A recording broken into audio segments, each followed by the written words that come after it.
A goal is an aim or an end in mind. An aim relates to direction. End relates to outcome. When we set goals, now who's been to Eat That Frog? Good. Who's coming to Eat That Frog this weekend? Okay. Charisse, coming? That's okay. Up to you. Okay. We will learn specific goal setting methods there. This works in cooperation with Eat That Frog. What you learn at Eat That Frog is how to create plans and strategies for the attainment, correct? Yes. But it doesn't teach you how to create a future memory. So what you do, which makes you very powerful, is you take your Eat That Frog material and you get their specific goal and you create a future memory.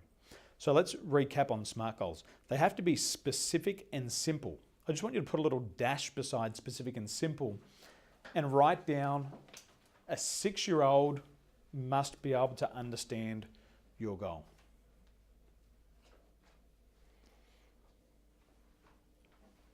It has to be that simple. That's how simple the unconscious mind is. Have you noticed that you've been using your unconscious minds probably really consciously for the first time in your lives over the past 5 days? It's simple, isn't it? Simple instructions, timeline therapy. Float up above your timeline. There's nothing complex about that, is there? There's no rainbows, there's no unicorns, there's no butterflies. Just float. So 6-year-old has to understand it. Measurable and meaningful to you. How do you measure something? Tell me, how do you measure something? Tape measure, good. So you could have centimetres or inches. What about when you lift up something? What do you use? How do you weigh it? Scales. What does your scale measure in? Weight. And you use pounds or kilos here? Pounds. So if your client wants to lose weight, they have to measure it, don't they? Cool. You can also have percentages, dollars, ratios, time. So when you measure something, you have to measure it at the start. You have to know where you start. That's why we always ask the present state in NLP. Where are you now, Simon? Good. Where would you like to be? Good. And it also has to be meaningful to you. A, as if now. It's got to be present tense. It has to be achievable. Everybody wants to be a millionaire. I want to be a millionaire. I want to have $1 million in the bank. Well, how much you got in the bank now? None. Good. Let's be 100-aire to start with. And after you're 100-aire, become a 1,000-aire. And after you're 1,000-aire, become a 10,000-aire. And after you're a 10,000-aire, become a 100,000-aire.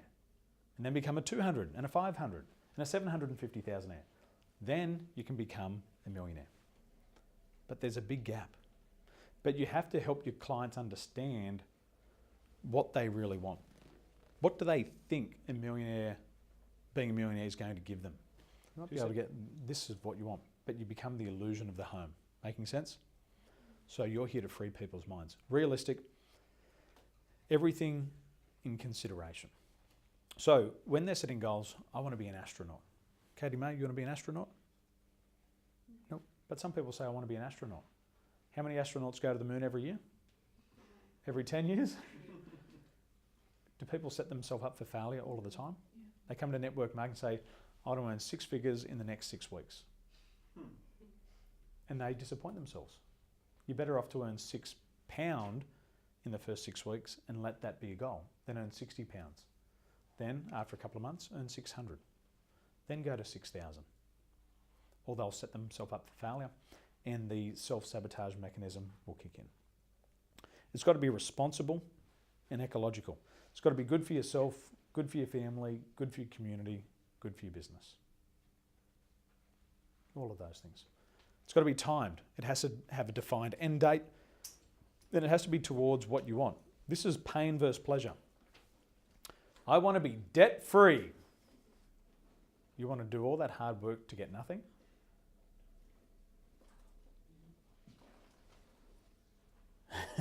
I want to lose weight.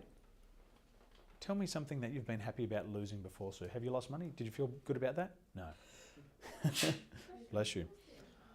We'll teach the allergy model at Master Practitioner. Debt-free versus financial freedom. What do you want to work towards? Debt-free or financial freedom? Excellent, good. So that's how you're going to set your goals. Now, next page.